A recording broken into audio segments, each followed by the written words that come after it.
का हार्दिक स्वागत है। आज हमारी संभागीय स्तरीय पदाधिकारियों की बैठक की गई हमने, और इस बैठक में हम निर्णय ले गया है जो हमारे हाईकमान का जो निर्देश रहता है उसी के तहत कि शिवसेना ईबीटी पिछले 1 साल से पीड़ितों का न्याय दिलाने हेतु व जालौर में हत्या का खुलासा पुलिस द्वारा नहीं करने पर लोकतांत्रिक आंदोलन कर रही है। पीड़ित परिवार को न्याय मिल सके। पिछले 1 साल से शिवसेना ने पीड़ितों को न्याय मिल सके, इसके लिए 1 साल में 100 दिन धरना प्रदर्शन भी किया। शिवसेना का धोरण है कि 80% समाज सेवा और 20% राजनीति के तहत शिवसेना काम करती है, और उसी उद्देश्य की तहत जनता की सेवा के लिए हमेशा तत्पर रहती है।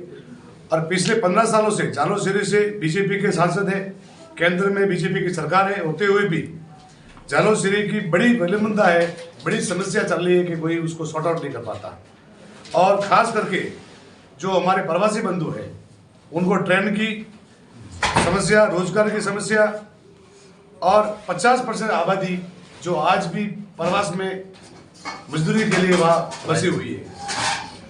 जालौर में किसानों की समस्या है, आपको पता होगा भली भांति के जालौर के अंदर हमने दवाई बांध के लिए, पानी के लिए कितने आंदोलन किए, लेकिन एक भी सांसद ने, भाजपा के सांसद ने 15-20 साल में कोई कार्य नहीं किया। वर्तमान में लोकसभा की घोषणा चुनाव होने आयोग ने कर दी।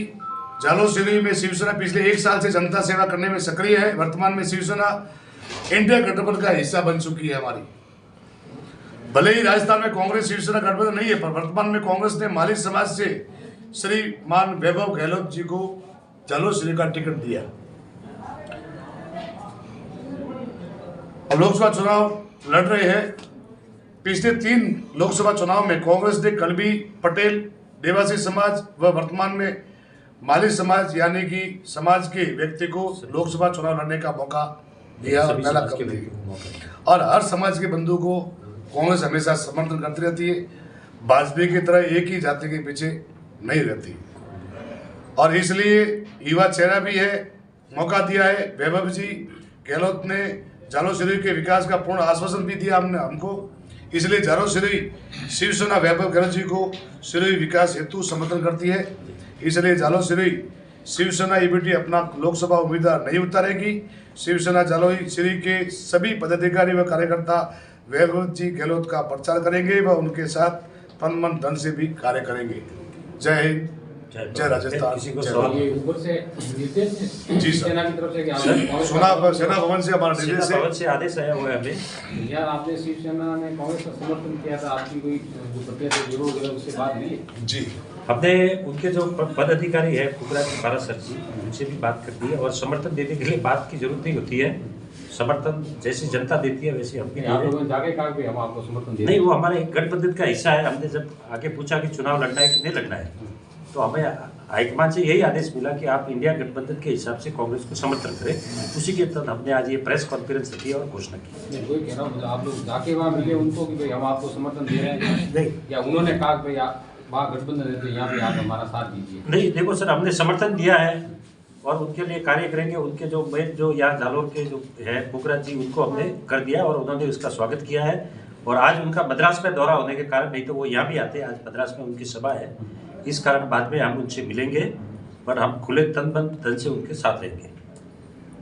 विधानसभा में भी आपके साथ ये हुआ कि आपके कैंडिडेट को शिवसेना का सिंबल नहीं मिला, निर्दलीय लड़ना पड़ा? नहीं, उसमें सर देखिए, अभी कहते हैं कि भाजपा ने हमारे जो 80 विधायक खरीदे हैं, कहीं ना कहीं हमारे पार्टियों को उन्होंने लोग चोट पहुंचाई है, और वो धोखाधड़ी से पहुंचाई है। कहते हैं कि सामने आके लोग लड़ नहीं सकते, पीछे से उनको ईडी का डर दिखाकर हमारे 80 एमएलए खरीद लिए। तो हम अभी कहते हैं हमारी जो दौर है, हम वापस इस संगठन को मजबूत करने में लगे हुए हैं, और अगले विधानसभा में आपको हमारे सभी कैंडिडेट यहाँ दिखेंगे। चुनाव प्रचार में वैभव गहलोत के साथ होंगे या अलग से प्रचार की कमान संभालोगे? नहीं सर, हम उनके ऐसा है, जो भी वो हमें दायित्व सौंपेंगे हम वो कार्य करेंगे।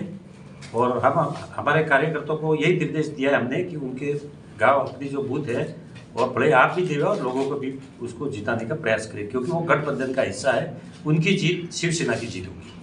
पिछले कई सालों से राजस्थान में शिवसेना यहाँ सक्रिय है, लेकिन इतने साल होने के बावजूद अभी तक शिवसेना लोकसभा चुनाव लड़ने की योग्य काबिल नहीं हुई राजस्थान में। सर देखिए, कहते हैं कुछ न कुछ खामियां है हमारे में भी खामियां है, है। कार्यकर्ताओं में भी है, थोड़ी संगठनों को मजबूत देने के लिए भी है। दूसरे लोगों की, जैसे अभी विधानसभा चुनाव हुए थे, हमने निर्दलीय चुनाव लड़ा है आपके कहने वजह से, समर्थित लेकिन समर्थित चुनाव लड़ा, लेकिन कुछ जनता के अंदर जो जनता है जनार्दन है, सर्वोपरि है। जनता जो जिसको सेंस करती है उसके जनता का जो फैसला होता है सबको सर्वमान्य करना पड़ता है। और हमने हार नहीं मानी हुई है, हम आगे भी जनता की सेवा, आपने देखा ही होगा कलेक्टर कार्यालय के बाहर हम पिछले 1 साल से धरना दे रहे हैं। आपने और प्रेस वार्ता अभी जो प्रेस नोट में बताया कि पानी की नहीं इस प्रकार की समस्या बताई, ये कई ऐसे मुद्दे हैं जो राज्य सरकार से जुड़े हुए हैं। पिछले 5 साल में यहाँ कांग्रेस की सरकार थी, जिसको आप अभी समर्थन करने वाले हो, तो आपको क्या लगता है ये पहले वादे पे खरे उतरे थे या आगे उतरेंगे? देखिए सर, अभी आप कहते हैं कि 70 साल से कांग्रेस ने राज किया, तो कांग्रेस ने बहुत कुछ किया है। आज जो रेलवे स्टेशन बने हैं, जैसे एयरपोर्ट्स बने हैं, इनको तो बनाया दिया हुआ है भाजपा को, तो बट 70 साल में कांग्रेस ने एक नया भारत बनाया जो अंग्रेज छोड़ के गए थे। उन्होंने एक संगठित भारत किया है, जो अलग अलग रियासतें, तो कांग्रेस ने बहुत कुछ किया, ऐसा नहीं है कि नहीं किया। ये भाजपा का तो सिर्फ एक कहते हैं वो हवा है, पर वास्तव में काम नहीं है। आप देख लो व्यापारी लोगों की हालत क्या है, गरीबी की देखो आप, दिन पर दिन गरीबी बढ़ती जा रही है। और रहा पानी का मुद्दा, तो 20 साल बीजेपी ने भी राज किया, उन्होंने भी कुछ नहीं किया है। बट लेकिन हमें विश्वास है और हमें आश्वासन मिला है कि जमीन विवाद का मुद्दा जल्द से जल्द हल करेंगे। तो आपका जो आप समर्थन जिसको कर रहे हो, जैसे कांग्रेस ने प्रत्याशी उतारा जोधपुर का, हालांकि कुछ लोग कह रहे हैं कि बारी है, बाकी प्रत्याशी चलता है, आपको ये नहीं लगता कि शिवसेना अपने स्थान से कोई सीट मांगे कि भाई हमारे पास मजबूत कैंडिडेट है जालोर से? नहीं, हम अभी पहले कहा ना, हम लोगों के सामने पिछले 5 साल तक हम कार्य करेंगे, और कार्य करेंगे तो जनता हमारी तरफ आकर्षित होगी और हमें चाहेगी। तो अभी हम पूरी तैयारी में नहीं है। तो आपने जो अभी जो समर्थन दिया है इनको, क्या ये शर्त है कि 2029 में होगा आप टिकट मांगोगे? नहीं, वो तभी का तभी देखेंगे हम, तब हम मजबूत होंगे तो हम मांगेंगे। तब जिंदा रहेंगे मरेंगे तब की बात तब करेंगे। जब हम मजबूत होंगे तो हम टिकट भी उनसे मांगेंगे। बाकी शिवसेना का धोरण है 80% समाज सेवा, 20% राजनीति। हमें कोई चुनाव बड़े लड़े नहीं लड़े, हम ऐसी जनता की सेवा करें। क्या ये चुनाव आते उल्टा नहीं हो जाता कि 80% राजनीति और 20% समाज? नहीं, आप देखिए ना, भाजपा वालों की ऐसी, हमारे नहीं। हम नहीं, हम तोड़ फोड़ कहाँ कर रहे हैं? हमारे तो 80% समाज सेवा के कार्य करते हैं, हमको कोई चौथी चुनाव आते सबसे पहले सक्रिय नहीं सर। आप देख लो कलेक्टर कार्यालय के बाहर देख लो आप, हम एक साल से चुनाव तो अब आए हुए लोकसभा के, लाटा प्रकरण जैसे भादरा जो लाटा प्रकरण है, ये आवर में जो हत्याएं हुई है उसके खिलाफ हम धरने पे, पिछले 365 दिन में 100 दिन तो हमने धरने पे ही निकाले हुए। असफल निष्कर्ष निकला उसका? नहीं, सफल हो नहीं हो, देखो संघर्ष करना हमारा जरूरी है। देखो हर ऐसे है कि हर कुछ इसका में परिणाम तो नहीं। नीति से मिल चुके, कुछ में ट्रायल चालू है, और किसी में अभी और भी ऐसे चालू है। मर्डर केस है जिनका आज तक खुलासा नहीं हुआ, नहीं हुआ। आप कहीं उनको लेकर के आप लोगों ने कहीं ऐसे धरने और प्रदर्शन बहुत किए हमने। तो अभी भी हमने वो हार नहीं मानी है। और अभी समझो ये चुनाव आचार संहिता लगते हम तो उन 8 मर्डर के लिए हमने वो उसको निपटारा नहीं किया। हमारे शिवसेना के इस पे वो 8 जो हत्या है वो हमने पेंडिंग स्टेटस रखा है। लोकसभा के बाद हम वापिस धरने पर बैठ कर उन पीड़ितों को न्याय दिलाएंगे। जय हिंद, जय हिंद।